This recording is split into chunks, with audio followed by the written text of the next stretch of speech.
मैंने इंडिया को बीट किया था। अगर कोई हूटिंग या कुछ करता तो फिर तो वो मार खाता ही खाता है। और जब मैं लड़कियों को ऑफ कोर्स मैं लड़कियों से जीत जाती थी, तो लड़कियाँ क्या चीज़ थी। अस्सलामुअलैकुम, आप देख रहे हैं लाहौरी जलवा। आपके साथ मौजूद है आपका खिदमतगुजार फ़हद हसन। जी तो नाज़रीन, आप मेरे पास दो प्यारी प्यारी लड़कियां देख सकते हैं, मगर ये सिर्फ दिखने में तो प्यारी है, मगर ये ब्रेव गर्ल हैं। तो लिहाजा इनकी ब्रेवनेस हम आपको बताते चले कि माशाल्लाह दोनों बहनें जो सी है ना वो गोल्ड मेडलिस्ट है। आखिर कहाँ से इन्होंने मेडल हासिल किए हैं, ये तो इन्हीं की ज़ुबानी जानेंगे कि आखिर ये क्या सिलसिला कार है। माशाल्लाह इनके इतने ज़्यादा मेडल्स हैं, आप देख सकते हैं इनके गले पे, और इनके भी मेडल हैं माशाल्लाह। ये इनकी छोटी बहन है, ये इनकी बड़ी बहन है। बड़ी बहन होने के नाते इन्होंने मेडल भी ज़्यादा हासिल किए हैं, मेडल वाली सरकार भी कह सकते हैं। तो लिहाजा इनसे बात करते हैं कि आखिर ये क्या सिलसिला कार है, इतने मेडल आपने कहाँ से लिए हैं और किस किस को कुट के आपने ये मेडल हासिल किए हैं। अस्सलाम वालेकुम जी। वालेकुम सलाम। क्या हाल है आपका? ठीक ठाक है जी, अल्लाह का शुक्र, मैं ठीक हूँ। अच्छा, मुझे बताइएगा माशाल्लाह ये तकरीबन कितने मेडल होंगे? मेरे ख्याल से कोई 25-30 आपने इस वक्त पहने हुए हैं। ये कहाँ से लिए हैं? जी, ये तो मेहनत करके लिए हैं हम लोगों ने। और माशाल्लाह बड़ी टैलेंटेड है माशाल्लाह। ये जूडो कराटे करती हैं और ये गोल्ड मेडलिस्ट है। तो आप मुझे बताइएगा, आप कौन सी आपने फ़ाइट लड़ी अपनी लाइफ में? जी, मैंने साउथ एशियन में मैंने गोल्ड मेडल लिया है। साउथ एशियन गेम्स में मैंने 2 सिल्वर 1 ब्रॉन्ज़ मेडल लिया है। एशिया में गई हूँ जो जिसको खेलने, एशिया से 2 सिल्वर 1 ब्रॉन्ज़ मेडल लिया है। नहीं, आप ऐसे ना कि मैंने श्रीलंका से लिया है, आप कहें कि मैंने वहाँ से जीता है। मिलते तो कहाँ से भी हैं, आप कह रही है कि मैंने वहाँ से लिया। ये तो फिर आपने शॉपिंग कर ली। नहीं, ऐसी बात नहीं है, मतलब वहाँ जाके जीत के लेके आए हैं। बिल्कुल, हमें माशाल्लाह टैलेंट की कदर है। ये तो सिर्फ हल्का सा मज़ाक हो रहा है इनके साथ। तो आप मुझे बताइएगा, किस एज में आपने ये सब स्टार्ट किया? कैसे ख्याल आया कि मुझे भी फ़ाइटर बनना है, मुझे भी दंगल की तरह सारा कुछ दंग करना है? कैसे ख्याल आया आपकी लाइफ में? जी, मैंने ये 2005 में स्टार्ट की है गेम, और मैंने अपने वालिद साहब की वजह से स्टार्ट की थी, क्योंकि हमारी जो फैमिली है वो स्पोर्ट्समैन फैमिली है, इसलिए। तो मसलन कि पहला एक्सपेरिमेंट आपका कैसे हुआ जब आपने सीखा? फिर उसके बाद माशाल्लाह वालिद साहब तो अंकल आपको सपोर्ट करते थे बहुत ज़्यादा। आपने कहाँ एडमिशन लिया, कैसे आपने ये स्टार्ट किया? चैम्पियनशिप कब खेली, क्लब्स की तरफ से कब खेलना शुरू किया? फर्स्ट एक्सपेरिमेंट, फर्स्ट फाइट आपकी कब हुई? जी, मैं 2005 में ये पहली दफ़ा जूडो स्टार्ट हुई थी। तो मेरे अब्बू ने आके कहा कि ऐसे वहाँ पे ना ये गेम स्टार्ट हुई है, तो आप खेल सकोगी? मैंने कहा जी मैं खेल सकूँगी। मैं फिर वहाँ पे अपने अब्बू के साथ गई हूँ। तो अब्बू ने मतलब पहले दिन मेरे सर को बोला कि ये मेरी बेटी खेलना चाहती है, लेकिन ना सर ने कहा आज आप बैठ के देखें और इंशाल्लाह कल आप आएगा क्लास में। मैं पहले दिन बैठ के मैंने देखा। अगले दिन मैं क्लास में गई हूँ तो सर मुझे कह रहे हैं कि आज आपकी फ़ाइट नहीं है, बस आपने ना जो ये कह रही है ना आपने इस तरह देखना। मैंने कहा नहीं सर, आप मेरी फ़ाइट करवाएं। जो लड़कियां 6-6 महीने से वहाँ पे ट्रेनिंग कर रही थी, जो मेरे वेट की लड़कियां थी, मैंने उन्हें उन सबको बीट किया। मतलब कैसे बीट किया उनको? क्या ख्याल कैसे आया जब आप रिंग में उतरी हैं? तो बड़ा मुश्किल काम होता है रिंग में फ़ाइट करना, तो क्या ख्याल था? सबसे पहले एक्सप्रेशन आपका क्या था? मतलब ख्याल ये था क्योंकि मैं अपने भाई के साथ खेलती थी, मतलब हम दोनों लड़ाई वगैरह करते। बचपन से दंगल स्टार्ट है घर में ही? जी, भाई के साथ बहुत ज़्यादा फाइटें वगैरह करती थी ना, तो वो बस उसको था, मतलब उसको देख के था मुझे। और जब मैं लड़कियों को ऑफ कोर्स मैं लड़कियों से जीत जाती थी, तो लड़कियां क्या चीज़ थी।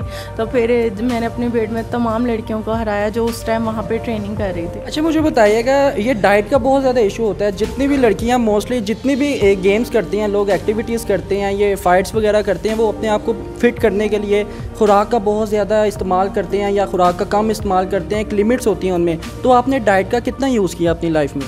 जी, डाइट तो हमारे ये पहली बात ये होती है कि हमारे ना वेट कैटेगरीज होती है, तो हर इंसान अपने वेट के मुताबिक ही डाइट लेता है। और इसमें कोई भी नहीं होता, कभी हम लोगों को कहते हैं कि कम कर लें तो हम 20 kg लूज़ कर लेते हैं वेट, कभी कहते हैं बढ़ा ले तो हम 20 kg बढ़ा लेते हैं। इसमें कोई इशू नहीं होता, लेकिन ये है कि सब कुछ आपको आपके सर बता देते हैं कि आज इस टाइम आपने 70 kg में खेलना है या 63 में खेलना है, वो हमें टारगेट दे देते हैं। फिर हमारा काम होता है उसे लूज़ करना, या कह देते हैं आपने ओपन में खेलना है या -70 में, तो वो फिर हमें उस तरह की ही हमें डाइट अपने लिए खुद चूज़ करनी पड़ती है। इंटरनेशनल अपना एक्सपीरियंस शेयर करिए। फर्स्ट फाइट इंटरनेशनल किस कंट्री में आप गई और कैसे आपका नाम आया वहाँ पर और कैसे ये सब स्टार्ट हुआ सिलसिला? जी पहली दफ़ा तो हमने इंटरनेशनल जो मैच मैंने खेला था वो मैंने वर्ल्ड इस्लामी गेम्स खेली थी। उसके बाद मुख्तलिफ इवेंट खेलते रहे, लेकिन जो मेरा ज़्यादा बहुत मोस्टली एक्सपीरियंस है वो मेरा बीच गेम का एक्सपीरियंस है। बीच गेम में मेरी पहले की फ़ाइट मेरी ना थी इंडिया के साथ, मैंने इंडिया को बीट किया था, और दूसरी मेरी फ़ाइट थी फ़िलिपीन के साथ। तो मैंने फ़िलिपीन के साथ मेरी बहुत ज़्यादा टफ़ फाइट थी, और मैंने जब अपना टाइम देखा तो सिर्फ 17 सेकंड रह गए थे, और वो मुझ में मेरे से ना पॉइंट में आगे थी। लेकिन मैंने जब देखा कि 17 सेकंड रह गए और मैं पीछे हूँ पॉइंट में, मैंने बस उठी हूँ, और एक हमारे में चौक होता है ना, अगर चौक कर देना तो वो 100 पॉइंट मिल जाते हैं। तो मैंने ना बस उससे जेन में यही सोचा कि वही पॉइंट करना कि वो डायरेक्टली मुझे 100 पॉइंट मिले। तो मैंने वही जाके वही मतलब उसे टेक्निक की और चौक किया और 100 पॉइंट लिए। तो जब मैं जीत चुकी, जब उन्होंने माते करवा दिया तो अभी भी 5 सेकंड रहते थे। आप माशाल्लाह एक स्पोर्ट्स वूमेन है, तो आपको मतलब कि कोई छेड़छाड़ भी नहीं करता होगा कोई लड़का? वो तो डरते होंगे जो हमें कुछ सुनना मार दे नटा दे सानू छोड़ दे नहीं नहीं ऐसी कोई बात नहीं है, लेकिन ये है कि जब कोई अगर कोई हूटिंग या कुछ करता है तो फिर तो वो मार खाता ही खाता है। अब यहाँ पर मौजूद है इनकी छोटी बहन आमना खान, इनका नाम है। माशाल्लाह ये इंटरनेशनल है मगर नेशनल पे इन्होंने मेडल हासिल किए हैं। इंशाल्लाह अनकरीब ये इंटरनेशनल भी जाएंगी और फाइट करेंगी और अपने पाकिस्तान का नाम रोशन करेगी जैसे कि इनकी बड़ी बहन ने किया है। तो लिहाजा ये बड़ी वो मेडल वाली सरकार है, ये छोटी मेडल वाली सरकार है, इनके भी माशाल्लाह मेडल्स हैं। तो लिहाजा इनसे बात करते हैं कि आखिर इनको अपनी बहन को देखकर शौक़ पैदा हुआ या फिर इनमें भी एक पैदाइशी ये हुनर था, ये टैलेंट था। अस्सलाम वालेकुम जी। वालेकुम अस्सलाम। कैसी हैं आप? ठीक ठाक है? मैं ठीक, अल्लाह का शुक्र। सबसे पहला एक्सपेरिमेंट आपने भी भाइयों के साथ ही किया या फिर आपने क्लब में जाके गुस्सा उतारा?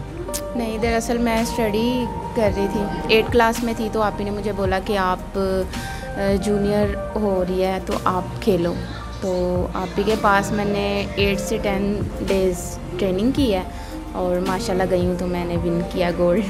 कहाँ पर गई थी आप? मैंने लाहौर में ही। लाहौर जी। तो जब आप रिंग में उतरी तो क्या आपका रिएक्शन था, क्या आपका एक्सपेरिमेंट था वहाँ पर, कैसा लगा आपको?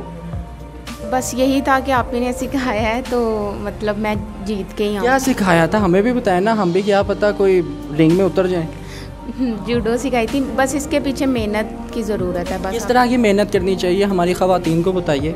बहुत हार्ड मेहनत है ये तो, मतलब बोल के बयान नहीं हो सकती। ये तो जो करता है और जो मिल के करवाता है उस्ताद, उसको पता होता है, और जो कर रहा होता है उसको पता होता है। आपका तो माशाल्लाह फैमिली इन्वायरमेंट भी ऐसा है ना, तो आपका फ्यूचर प्लान क्या, आप इसी चीज़ को आगे लेकर चलेंगे या स्टडी को फ़र्स्ट प्रायोरिटी देंगे आप? क्योंकि ऑब्वियसली वो भी साथ साथ है, ये भी साथ साथ है, तो आपकी फ़र्स्ट प्रायोरिटी क्या है इस वक्त? मैं ऑफिशियल ये बनना चाहती हूँ, नेशनल इंटरनेशनल चैम्पियन, और इंशाल्लाह मैं जल्दी ये काम सर अंजाम दूँगी। कहाँ जाने का इरादा रखती हैं? मैं ओलंपिक में से ज़ाहिर सी बात है, सीधा ही बड़ा हाथ बिल्कुल। सोचें तो एम बड़ा ही सोचना चाहिए तभी इंसान कुछ हासिल करता है। और स्टडी को भी मैंने कंटिन्यू किया। क्या स्टडी कर रही हैं आप? Physical education, BS sports sciences. सही हो गया, बड़ी अच्छी बात है जी। तो नाज़रीन, जैसा कि आपने ये दोनों बहनें देखी, तो लिहाजा आपसे हम पूछना चाहते हैं बेनिश, आपका फ्यूचर प्लानिंग क्या है अब आगे? फ्यूचर प्लानिंग फ्यूचर में ये था कि हम लोग जीतें, अल्लाह का शुक्र है, हमने काफ़ी अचीवमेंट कर लिया है। अब और तो यही है, अब आगे एशिया आ रही है, एशिया जो जिसो चैम्पियनशिप, तो कोशिश यही है कि अल्लाह ताला हमें उसमें से गोल्ड मेडल दे, जितवा दे इंशाल्लाह। ये ना ले दें, जितवा दे। ये नहीं दे, मैंने कहा लम्हा दे, क्योंकि ऑफ कोर्स तभी सब कुछ मिलता है जब आप मेहनत करते हैं और जाते हैं वहाँ से अचीव करते हैं। कोई भी ऐसा तो नहीं होता कि जाएं और जाके कहे जी ये लो ये तुम्हारे मेडल, ये ऑफ कोर्स नहीं है होता। सबसे पहले तो हमें ये होता है, हमने अपना वेट सेट करना होता है, दूसरी बात हमने अपनी मेहनत देखनी होती है, फिर तीसरी कहीं जाके फाइटें करके लास्ट में हमें ये एक मेडल मिलता है कि जी इतनी मेहनत के बाद, तकरीबन 6 से 8 महीने की हमारी मेहनत होती है, फिर ये मेडल हमें मिलता है। अभी भी हम तकरीबन नवंबर से हम लोग ट्रेनिंग कर रहे हैं और अभी ये अप्रैल आ गया है, तो अभी भी तकरीबन मई में या जून में चैम्पियनशिप है। तो अभी मतलब जब से हमने स्टार्ट की हुई है कि हम लोग इंडोर जो आ रही है चैम्पियनशिप, तो उसमें से हम लोग गोल्ड लें।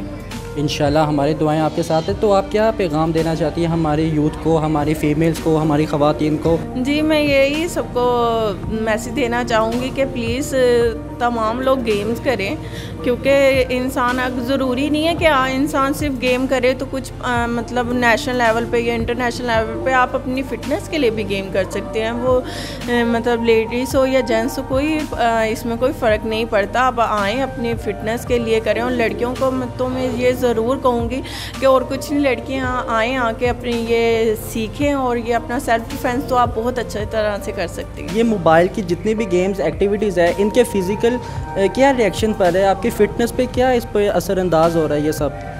देखिए देखें, ये जो मोबाइल वगैरह हैं, ये एक अगर देखा जाए तो बहुत अच्छी चीज़ भी है, और अगर देखा जाए तो हमारा जो बच्चों का जो फ्यूचर है ना, वो इन मोबाइलों की वजह से ख़राब हो गया। क्योंकि पहले जो मदर वगैरह होती थी वो कहती थी बेटा खेलो, मतलब कि अपने सामने बैठ के कोई बच्चा खेल रहा होता तो कोई साइकिल मतलब साइकिल चलाते थे, कुछ ऐसा करते थे। अब बच्चे जब भी बच्चों को टाइम मिलता है वो या कंप्यूटर के आगे बैठे होते हैं या अपने वालिद साहब का या मदर का किसी का भी मोबाइल लेके मोबाइल में गेम खेल रहे होते हैं। तो ये एक तरह की हमारा जो यूथ आ रही है वो उन मोबाइलों की वजह से ख़राब हो रही है।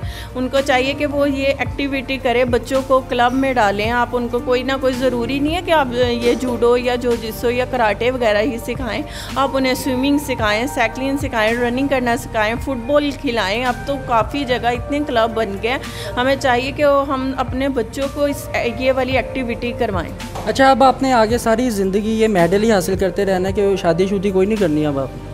नहीं, शादी भी करेंगे, क्यों नहीं करेंगे। बस ये था कि पहले बड़ी सिस्टर थी, उनकी शादी हो रही है तो अब मतलब क्या होता है ना, घर में एक रुकावट होती है शादी के लिए, यार अब मेरा नंबर आने में आसानी होगी। नहीं, मेरा ये था, मेरे वालिद साहब इस बात पे हैं कि लड़कियों की जल्दी से जल्दी शादी हो जाए।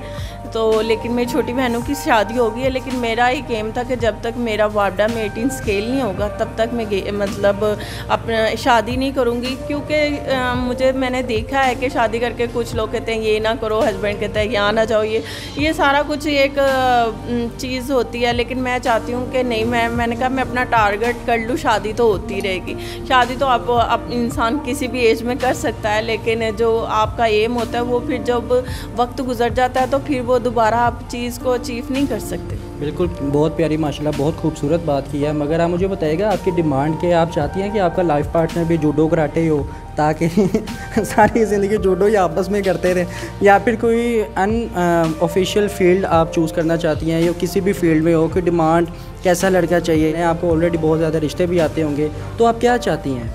बस मैं तो अगर अपना लाइफ पार्टनर चाहती हूँ तो बस यही चाहती हूँ कि वो सबसे पहली बात कि उसमें एहसास होना चाहिए, और दूसरी बात वो केयर करने वाला हो। फील्ड उसकी जो भी हो मैं उसे सपोर्ट करूँगी, और मैं ये भी चाहती हूँ कि वो मुझे भी सपोर्ट करे। किस तरह मसलन कि अगर वो कहते हैं वेट लूज़ करना है, वेट कम करना है, ज़्यादा करना है, उसमें सपोर्ट करें? नहीं, वो तो मेरा एक अपना मेरा काम है करना। लेकिन जैसे अब बुलाते हैं हम लोगों को तो उससे मुझे अप्रिशिएट करना चाहिए कि नहीं यार तुम कर सकती हो ये काम। तो ये मोटिवेशन होती है। आपका जो लाइफ पार्टनर होता है वो इन चीज़ों में आपको मोटिवेशन करे, तो आप जो आपने 90% काम करना है, जब आपको मोटिवेशन मिलती है तो आप इंशाल्लाह 100% करते हैं। जैसे हमारे माँ बाप हमें करते हैं, हम कहते हैं कि हमने अम्मी ये चीज़ अचीव करनी है, अभी हमने ये चीज़ मतलब ये गेम खेलनी है, तो वो हमें कहते हैं बेटा नहीं ये काम छोड़ दो, आप पहले अपना काम करो, अपनी ट्रेनिंग करके और बाद में ये काम कर लेना। तो ये माँ बाप करते हैं। इसी तरह ही हस्बैंड भी चाहिए कि वो हम लोगों को सपोर्ट करे कि नहीं यार मैं आपको छोड़ आता हूँ। जैसे थोड़ा मुझे पता है कि मेरा अगर मतलब कि हस्बैंड के साथ वो ड्राइवर भी हो? नहीं ऐसी बात नहीं है, लेकिन ये है कि सपोर्ट करने वाला, और मर्दों का काम ही यही है कि वो मतलब सपोर्ट करे। मतलब गाड़ी ख़राब हो जाए तो वो धक्का लगा दे? ऑफ कोर्स कर सकता है, अगर वो इतना भी नहीं कर सकता तो फिर क्या फ़ायदा। आप हमारे यूथ को क्या मैसेज देना चाहेंगी? मैं ख़ासतौर पे वुमेंस को यही कहना चाहूँगी कि आप आएँ और ये सीखें। ज़रूरी नहीं यही गेम सीखें, लेकिन अपना सेल्फ़ डिफेंस के लिए आप ये सीख सकती हैं। सही हो गया जी। तो नाजरीन, जैसा कि आपने मेरे साथ दो माशाल्लाह बहुत प्यारी लड़कियां देखी हैं, ये दोनों बहनें हैं, गोल्ड मेडलिस्ट है, आगे इनका और अचीवमेंट है लाइफ में, इन्होंने बहुत ज़्यादा अचीवमेंट हासिल करनी है इंशाल्लाह। हमारी दुआएं इनके साथ है। अगर आप ऐसी और मज़े की वीडियोस देखना चाहते हैं तो हमारा चैनल सब्सक्राइब करना मत भूलिएगा। इसी के साथ अपने मेज़बान को इजाज़त दीजिए। देखते रहिए लाहौरी जलवा फ़हद हसन के साथ। अल्लाह हाफिज़।